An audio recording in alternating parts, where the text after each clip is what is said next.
see as the next visionary, if at all?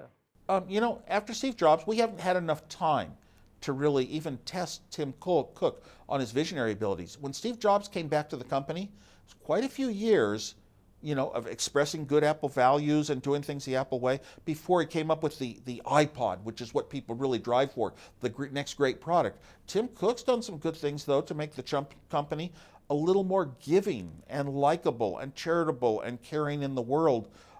He's taken efforts to make sure that some of our suppliers are, not being loose with their laws, their labor laws and whatever. So I admire those things in a leader. I'm very happy with Tim Cook. He might be that person. It would take a lot more than what's happened today, I think, for the board to say, oh my gosh, we got to find another Steve Jobs. How do you find another Steve Jobs? Right. If you had one tip to give Apple today, what would it be? It would be a little more open. You've got big businesses like iTunes and music sales and participation in some of the biggest online music sales company in the world.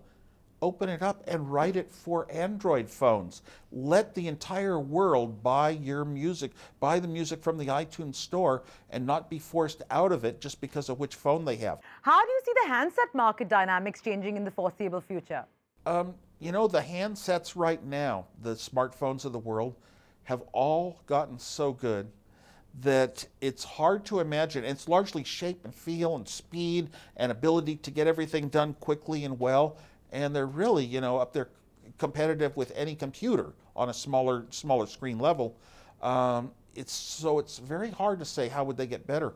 I really think the transition towards wearable technology, where it's a little less out of your way. You don't even have to reach in a pocket or a purse to pull out your phone. It's right on your wrist. I think that would be, or on your head, Google Glass style or something. I think wearable technology is going to be the next big breakthrough. Of maybe through personal computers and the internet, we've only had about 5 major changes in how people use this technology, and that's the next one. To watch more, subscribe to youtube.com/ETNowLite.